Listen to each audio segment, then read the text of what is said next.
The Anoeta Stadium, or should we say the Real Arena now, had always been a nightmare for us. We failed to secure a win there for over 10 years since 2007. We managed to break that curse after Ernesto Valverde's arrival, but twice we had to come from behind to secure a victory. Once we were held to a draw that contributed to a disappointing season. But this time, under Ronald Koeman, not only did we get our 3 points, we completely outplayed Real Sociedad in their home ground. Hello everyone, Mr. Yi here, and today we're going to take a look at Barcelona's 6-1 thrashing of Real Sociedad in the Real Arena.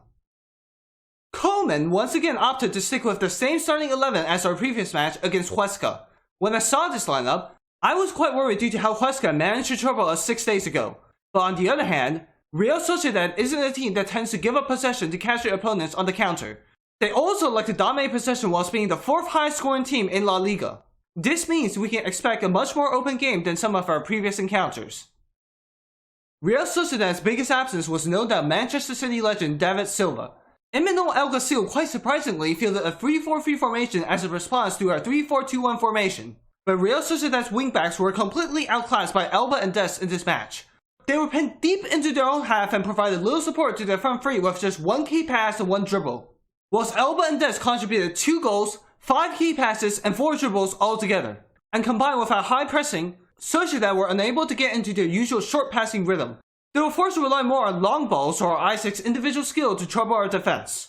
And that is how their first big opportunity arrived. Merkelans placed Isaac in with a great pass.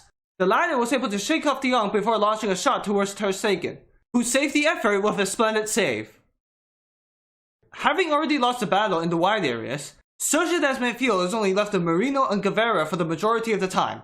They were unable to prevent Messi from executing the final pass or shot consistently, nor were they able to cut off the link between Busquets and Messi. And that is how 3 of our goals arrived.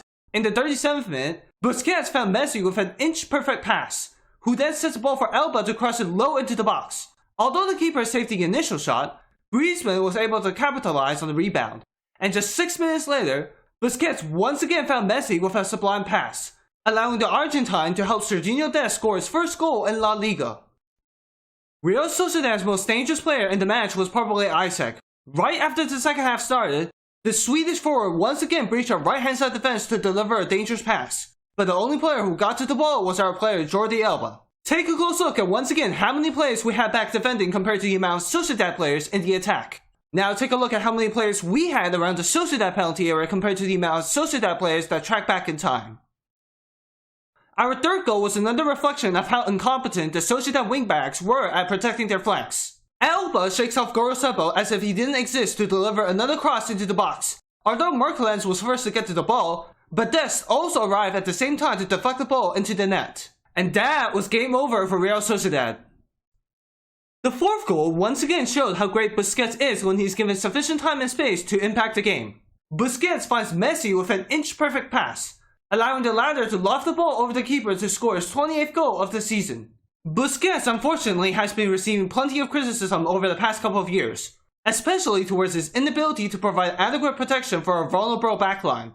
But be reminded, Busquets was never known for his field coverage or speed. His strength is to use his acute awareness of the game to intercept the ball in the right areas. Both him and Lionel Messi are probably the biggest victims to our lack of midfield control since Xavi and Iniesta's departure.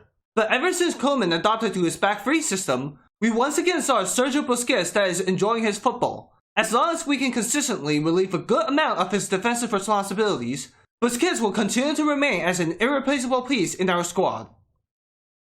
Ousmane Dembele finally got his goal in the 71st minute after weaving past a clearly battered Sociedad defense. Compared to our last game against Huesca, Dembele was given significantly more time and space to perform himself against a much more open defense. Within the opening 10 minutes, Dembele forced Sociedad's best defender of the night, Zubeldia, to receive his first booking. He created several menacing situations and scored an offside goal before breaking his 3-game goal drought. If he can improve on his inconsistent finishing, he will continue to remain as a crucial part of our future. Real Sociedad was able to pull a goal back in the 77th minute when Ander Barrenetxea placed the ball into the top corner thanks to Carlos Fernandes. Looking back at this goal again, it shows that Alba's stamina was almost depleted. This is a major problem when playing with a back three. Our wingback's stamina will be constantly tested to the extreme. Be reminded Alba is already 32 years old. If Junior Firpo still cannot prove himself worthy enough, we need to start addressing to this issue. We got our final goal of the game in the 89th minute with another Alba-Messi connection. The person who provided Alba with the key pass was Ricky Puig. When given enough time and space, the youngster can surprise us with his creativity. But against tougher oppositions, his lack of physical strength and defensive contribution will be a problem. Of course, Puig this season wasn't given many minutes to prove himself. With more of us likely promotion and the arrivals of new faces in the summer, Puig should probably consider the option of being loaned out to another La Liga team to ensure his playing time. We smashed one of our toughest opponents, excluding the Madrid Giants, 6-1 in their home ground. With the South American qualifiers being delayed, Messi will be able to get some much needed rest for our second encounter against Real Madrid. If we can win that game, we can almost certainly eliminate our eternal rivals from the title race. But before that, we need to ensure we don't slip against Real Valladolid. We certainly don't want to walk into the Di Stefano Stadium having to chase the game. After the Clásico, we will face Athletic Bilbao in the Copa del Rey final. Beating them would be the best way to take revenge on our defeat in the Spanish Super Cup. And after the final, we will have to face the likes of Valencia and Getafe before our second face-off against Atletico Madrid. Our season is way beyond finished. We have to keep ourselves highly motivated to chase for the domestic double. So please leave your thoughts and suggestions in the comment section down below. I'll do my best to respond and improve myself. Thank you for watching. I need you to listen, I need you to hear, and don't show.